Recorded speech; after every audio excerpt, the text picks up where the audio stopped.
যে আমাদের আল্লাহর কাছে শুকরিয়া জানাতে চাই যে বাংলাদেশের একজন বড় শত্রু, যিনি বাংলাদেশের একটা বিশাল ক্ষতি করেছেন একটা বিরাট পদে থেকে, এবং সেই পদ থেকে তিনি বাংলাদেশের ভাগ্য নির্ধারণ করার একটা ব্যাপারে দায়িত্ব ছিলেন।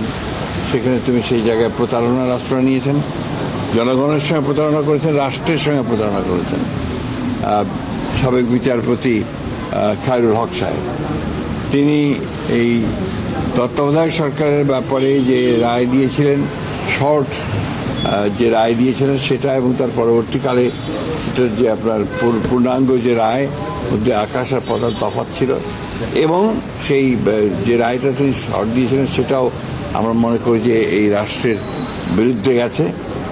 বিলম্বে হলেও যে এতদিন পরে তার বিরুদ্ধে যে ব্যবস্থা গ্রহণ করেছে সরকার, সেই জন্য সরকারকে আন্তরিক ধন্যবাদ জানাচ্ছি, এবং সঠিকভাবে তার তদন্ত হবে সব বিষয়গুলোর, এবং তার সঠিকভাবে তার বিচার কার্য সম্পাদন হবে, সেটাই আমরা আশা করি।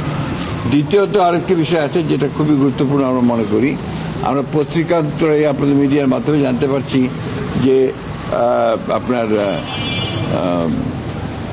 শিশু একাডেমির যে ভবনটি রয়েছে আপনার এই কার্জন উল্টো দিকে, আপনার যে হাইকোর্টের পাশে, সেই ভবনটিকে ভেঙে ফেলার জন্য একটা আপনার কথাবার্তা চলছে বা এই ধরনের প্রক্রিয়া গ্রহণ করা হচ্ছে, একটা প্রস্তাব নেওয়া হয়েছে। আমরা এটার বিরোধিতা করি, এবং শুধু বিরোধিতা করি এই কারণে যে এটা আপনার শিশুদের একটি বাংলাদেশের প্রতিষ্ঠান, সরকারের প্রতিষ্ঠান, যেটা দিয়ে শিশুদের বিভিন্ন রকমের তাদের যে গঠন, তাদের বেড়ে ওঠা, তাদের মন মানসিকতা তৈরি করা, তাদের এক্সট্রা কারিকুলার অ্যাক্টিভিটিস তৈরি করা, এই সব কিছুর ব্যাপারে আপনাকে এটাকে নেওয়ার জন্য শহীদ প্রেসিডেন্ট জিয়াউর রহমান সাহেব এটার উদ্যোগটা নিয়েছিলেন, এবং তিনি প্রথম এই শিশু একাডেমি তিনি নির্মাণ করেছিলেন, এবং এটা সারা বাংলাদেশেই এর ব্রাঞ্চ আছে। সুতরাং এটাকে ওইখান থেকে সরানোটা আমি মনে করি একেবারেই সঠিক সিদ্ধান্ত হবে না, এবং এ ব্যাপারে আমরা আমাদের খুব স্পষ্ট বক্তব্য যে আমরা চাই না যে শিশু ভবনটি সেই জায়গা থেকে আপনার স্থানান্তরিত করা হোক বা সেটাকে অন্য জায়গায় দেওয়া হোক। এটা আমার মনে হয় যে জাতি গঠনের ব্যাপারে এটা একটা বাধা হয়ে দাঁড়াবে বলে আমরা আশা করি। এটাই রাজনৈতিক সংকটের জন্য তো খায়রুল হক দায়ী ছিল নিঃসন্দেহভাবে। শাস্তি আপনারা চাচ্ছেন? এটা তো আমার বলা ঠিক হবে না, কারণ এটা আইনগতভাবে যে বিধানগুলো আছে সেই বিধানগুলো দেখে তাকে সেই প্রসিকিউট করে তার সেই বিধান নিশ্চিত করতে হবে। তবে দৃষ্টান্তমূলক শাস্তি হওয়া উচিত, যাতে ভবিষ্যতে কেউ ওই জায়গাটাতে বসে আর সেই জায়গার ব্যবহার করে রাষ্ট্রের ক্ষতি করতে না পারে। সেটা আপনারা অবশ্যই সরকার দেখবেন, যারা এইভাবে আছেন তাদের ব্যবস্থা নেওয়া হবে।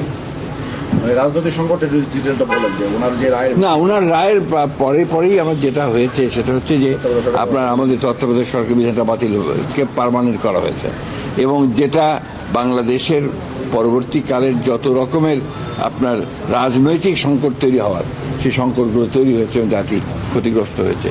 দ্বিতীয়ত হচ্ছে যে আপনার একটা মানে বিচার বিভাগ, যেটাকে আমরা মনে করি যে আপনার জুডিশিয়ারি সবচেয়ে বড় জায়গা, যেখানে আপনার সবচেয়ে আপনার মানুষের আস্থা থাকে, সেই আস্থা জায়গাটাকে সম্পূর্ণভাবে তিনি ধ্বংস করেছেন, শুধুমাত্র তার রাজনৈতিক চিন্তাভাবনা সেই কারণে, যেটা বাংলাদেশের সবচেয়ে বড় ক্ষতি করেছে বলে আমরা মনে করি। Thank you. সাদাত।